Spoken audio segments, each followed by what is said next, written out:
Las redes sociales se han convertido en escenario para darle visibilidad a la dura situación de nuestro pueblo allá en Cuba, pero también para analizar con seriedad muchos aspectos necesarios para entender la compleja realidad de nuestra isla.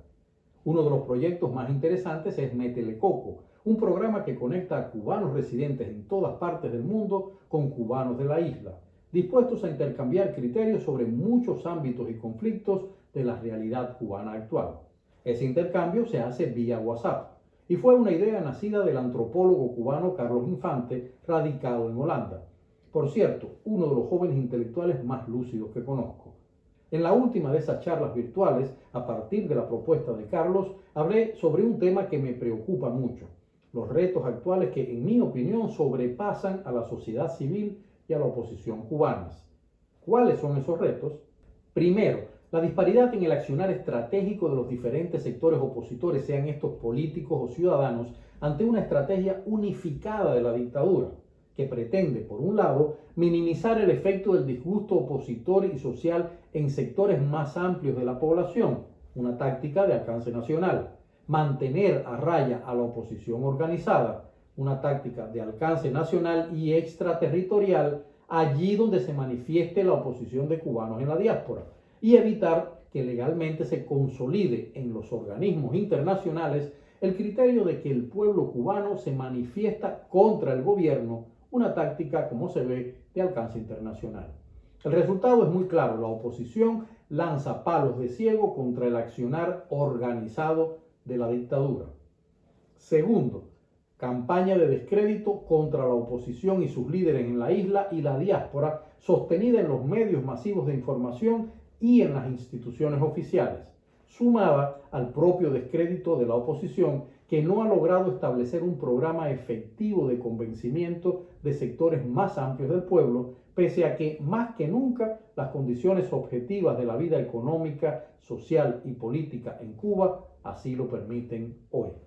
Resultado: la incapacidad de la oposición organizada y de la sociedad civil de canalizar el cada vez mayor descontento social.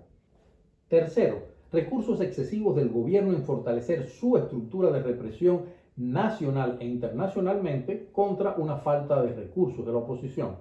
Como algunos líderes en la isla lo han comentado, la salida al exterior de numerosos protagonistas de la oposición y sus campañas en otros países para luchar por Cuba ha provocado una desviación de los fondos de ayuda, y hoy nos encontramos ante un hecho innegable: la oposición en la diáspora recibe el mayor porciento de las ayudas económicas. Entre tanto, ha disminuido escandalosamente la ayuda que reciben los opositores en activo dentro de la isla.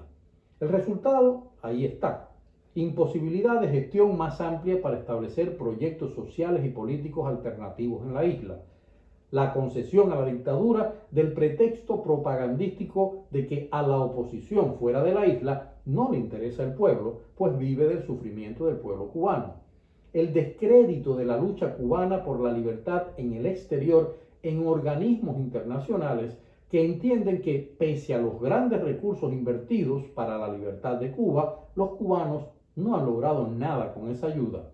la división aún más radical entre los sectores y grupos de oposición de la isla y la diáspora a causa de la desequilibrada distribución de las ayudas económicas.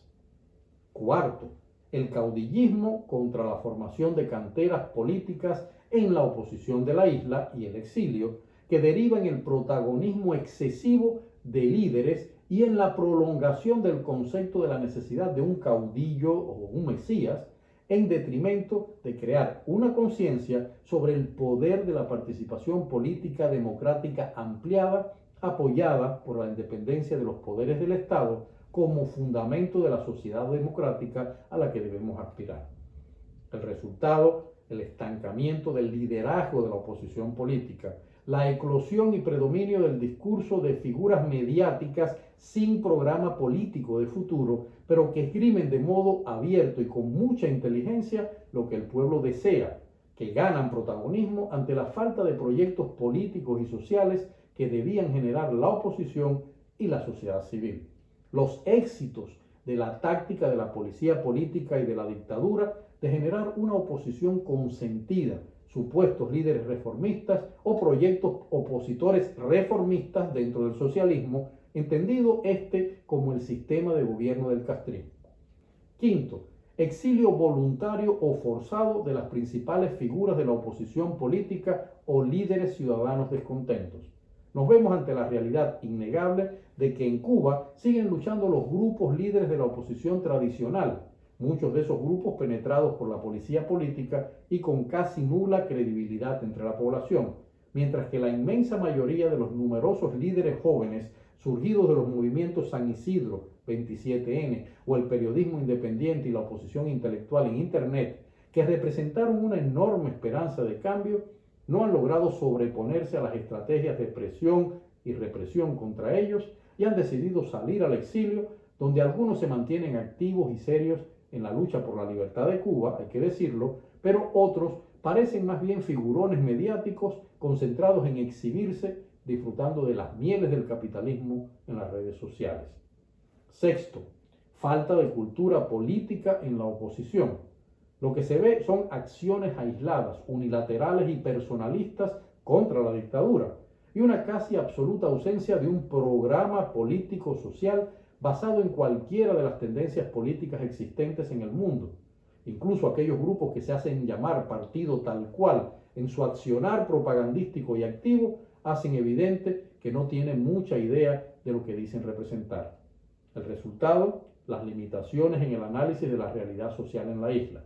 Por ejemplo, cualquier análisis basado en cualquiera de las tendencias políticas existentes en el mundo arroja un hecho claro en las actuales circunstancias que atraviesa hoy la isla. Los opositores cubanos deberían aprovechar el descontento social y pasar de la acción política directa contra el gobierno a la lucha por imponer en sus radios de acción programas sociales de corto espectro o de amplio espectro, si es posible, que atraigan la atención de los residentes en esas zonas y movilicen sus conciencias en el entendimiento de que no es el Estado, la dictadura, la única salida a sus problemas.